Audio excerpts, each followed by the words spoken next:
She said, "If you don't trust me, hanging out with my ex every weekend, maybe we shouldn't be together." I replied, "You're absolutely right." Then I accepted the job transfer to London I'd been declining for her. When she texted, "What are you doing this weekend?" I sent a selfie from Heathrow Airport. I, 31 male, had been with Jade, 29, for 3 years, living together for 1. Everything was decent until her ex Dylan moved back to town 6 months ago. Suddenly, she had book club every Saturday, except book club was just her and Dylan at his apartment catching up and maintaining a friendship. When I expressed discomfort, she hit me with the classic, "He's just a friend now. We dated for like 2 months 5 years ago. You're being insecure. Fine, whatever." I tried to be the cool boyfriend. Then book club became Saturday and Sunday brunch. Then Friday movie nights got added because Dylan's going through a tough time with his dad's health. The breaking point came 3 weeks ago. I'd been offered a massive promotion, heading up our London office. 130K salary, full relocation package, 3-bedroom flat covered for a year. Dream job. But I'd turned it down twice because Jade couldn't imagine leaving her family. That Saturday, she was getting ready for book club again. Hair done, new dress, perfume that she never wore for our date nights. "You sure you don't want to skip today? We could check out that new Korean place." She rolled her eyes. "God, Ryan, we've been over this. Dylan and I are friends. If you don't trust me hanging out with my ex every weekend, maybe we shouldn't be together." I looked at her for a long moment. "You're absolutely right." "Finally. See, I knew you'd—" "Wait, what?" "You're right, we shouldn't be together." Her face went through about 12 expressions. "Ryan, I didn't mean—" "No, you made a good point. This isn't working." I walked to our bedroom and sent an email to my boss. "I'll take the London position. Can start in 2 weeks. Jade followed me. "What are you doing?" I was just frustrated. "You can't just—" "I'm accepting a job offer. You should probably stay at your parents' tonight, or Dylan's, your choice." "Are you seriously breaking up with me over this?" "You literally just said we shouldn't be together." "I'm agreeing." She started crying, not sad tears, angry ones. "You're being ridiculous. It's just friendship." "Cool, be friends. I'll be in London." She grabbed her purse and stormed out. "You'll regret this." 20 minutes later, my phone exploded. "Baby, let's talk about this. You can't just end 3 years like this. I'll stop seeing Dylan if it bothers you that much." "Ryan, please." "This is so immature." I didn't respond. Instead, I started packing. Update 1. The last week has been illuminating. After our breakup, Jade went straight to Dylan's. I know because she posted an Instagram story from his couch with a wine glass and the caption, "When life gives you lemons," at 2 a.m. Her best friend Mia texted me, "Did you guys really break up?" "Me?" asked Jade. "She's the one who suggested it." "She says you're moving to London?" "Yep, me yep." "But she told everyone you'd never leave because you're too attached to your mom." "My mom lives in Florida. I see her twice a year." Meanwhile, I was busy. Submitted my 2 weeks notice, started shipping stuff to London, found someone to take over my lease. The company was covering everything. Movers, flights, temporary housing. The works. Jade tried to come by the apartment while I was packing. I'd already changed the locks. She wasn't on the lease. Just stayed over so much she basically lived there. "Ryan, I know you're in there. We need to talk." I texted her. "Your stuff is in boxes by the door. Please take them." "I'm not taking my stuff because I'm not leaving. This is insane. The lease is under my name. You never officially moved in, remember? You insisted on keeping your parents' address for mail." That was her tax evasion scheme, claiming she still lived at home to avoid city taxes. Backfired beautifully. She left, but not before telling our entire friend group I was having a mental breakdown and abandoning everything for a stupid job. Then the Dylan truth came out. My buddy Ethan works at the same gym as Dylan.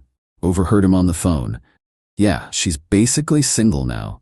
Her boyfriend's having some crisis." "No, babe, I told you. Jade and I are just friends."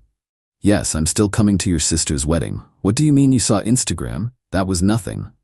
Turns out Dylan has a girlfriend, Olivia, who lives 2 hours away and comes down every other weekend. The weekends when Jade supposedly had family obligations. Ethan sent me screenshots of Dylan's texts in their gym group chat from 2 months ago. "Boys, You gotta see this chick I'm hooking up with. Her boyfriend thinks we're having book club. Mao. I forwarded them to Jade with one word, interesting. She called 17 times. I was busy booking my flight. Update 2. My flight was Saturday at 3 p.m. The same Saturday Jade had book club for 3 months straight. That morning, she showed up with her mom, Diane, and her sister Haley. Full intervention mode. Ryan, sweetheart, Diane started. Jade told us about your mental health crisis. What crisis? The sudden decision to abandon your life and move across the world. It's clearly a cry for help. It's a 70% pay raise and an executive position. Haley jumped in. But what about Jade? You can't just leave her. She ended things. I'm respecting her decision. She didn't mean it literally. Jade screamed. Then maybe don't use ultimatums you don't mean? Diane tried another angle. What about the apartment? Jade's been living here. No, she's been visiting. All her mail goes to your house. She's not on any bills. Legally, she's a guest. You're really going to abandon her over one little friendship? Haley asked. I pulled out my phone and showed them Dylan's gym chat screenshots. Silence. Diane went pale. Is this real? Jade turned red. Those are out of context. What context makes her boyfriend thinks we're having book club? Oh, better. They left after Jade called me emotionally abusive for spying on Dylan. I wasn't spying. Ethan volunteered the info because he thought I should know. At noon, I posted a photo on Instagram. New adventure begins. London, here I come. The comments were immediate. Wait, what? Bro, when did this happen? Is this why Jade's been crying on her stories all week? At 2:30 p.m. while boarding, Jade texted, "What are you doing this weekend? Can we talk?"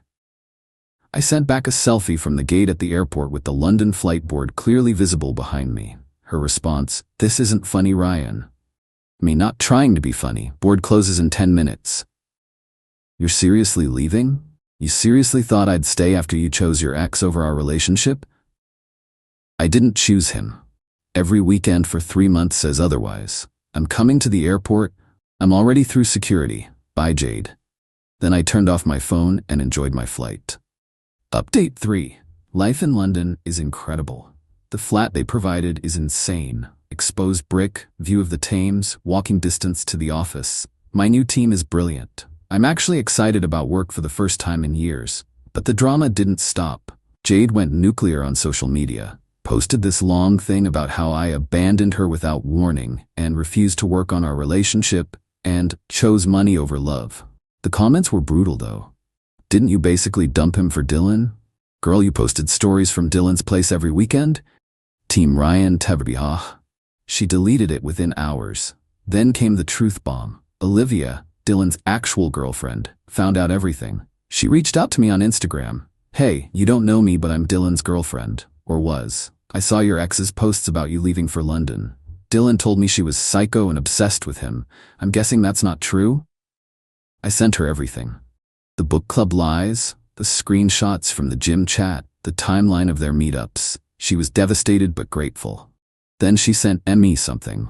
Screenshots of Dylan's texts to her. Jade's just lonely since her boyfriend works so much. She needs a friend. Yeah, she's pretty, but nothing compared to you, babe. Her boyfriend's kind of a loser anyway, probably makes like 40K doing IT or something.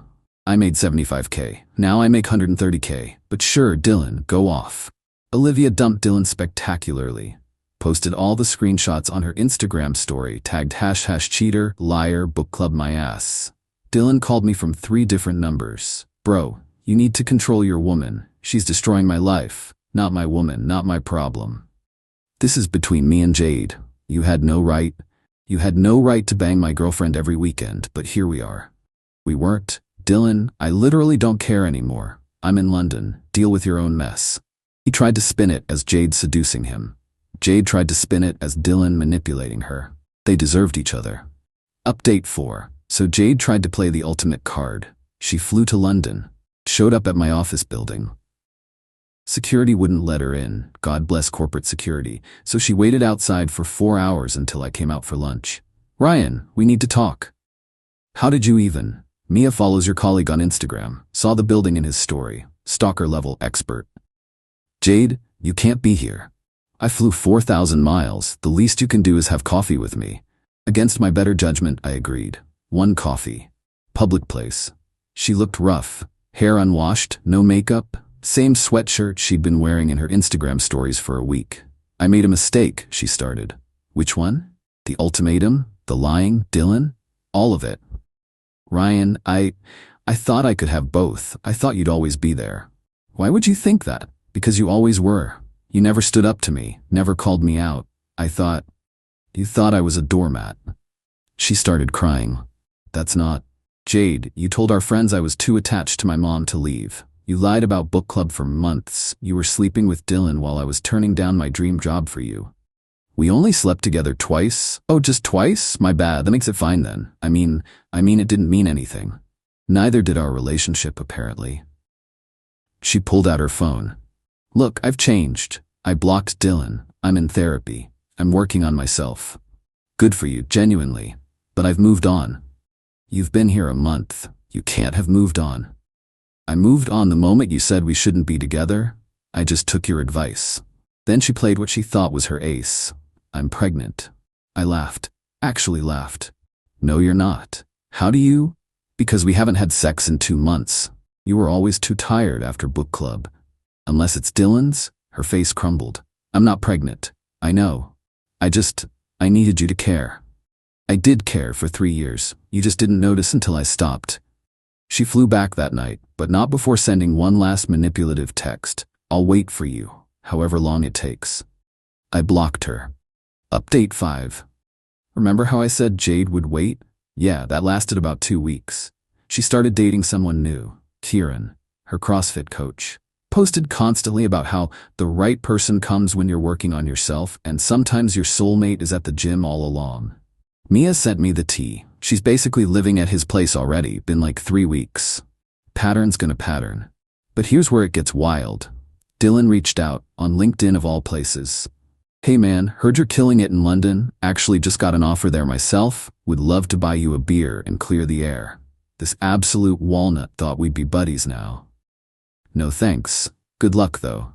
Come on bro, water under the bridge? Jade meant nothing to me. That's exactly the problem, Dylan. He took the job anyway. Guess where his flat was? Same building as mine, because of course it was. I ran into him in the lobby my second week, with a girl, who wasn't Olivia, who looked about 19. Ryan, bro, this is Chloe. Chloe, this is my buddy Ryan. We're not buddies, Dylan. Chloe looked confused. Dylan went red. Don't be like that, man. We're neighbors now. I'm moving next month. I wasn't, but he didn't need to know that. Chloe Googled Dylan that night. Found Olivia's tagged posts, dumped him via text in the building's WhatsApp group by accident instead of texting him directly. Dylan, I can't believe you're the book club cheater. We're done. 212 residents saw that message. The security guys call him book club now. Final update. Jade's relationship with Kieran exploded. Shocking, I know. Turns out Kieran was also just friends with his ex. They had workout sessions every weekend. Jade found them in a very compromising stretching position. She messaged me on WhatsApp, forgot to block her there. Now I understand how you felt. I'm so sorry. I left her on read. But the real karma came from an unexpected source. The tax thing. Remember how Jade claimed she lived with her parents to avoid city taxes? Well, someone reported her. That someone may have been Olivia, who works for the state tax department and takes fraud very seriously. Jade owed 3 years of back taxes, penalties, and interest. About $18 total. Her parents had to bail her out, but only after making her move back home for real this time.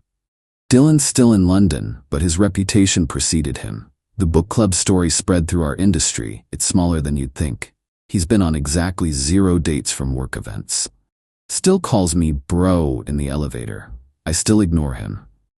Haley reached out last week.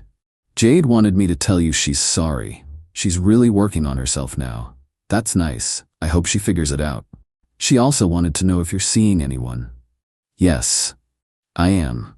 Her name's Awif. She's Irish, works in publishing, thinks the whole book club story is hilarious, and has exactly 0 exes she hangs out with every weekend. Last week was my 6-month review. Got another raise and a permanent position. The company wants me here long term.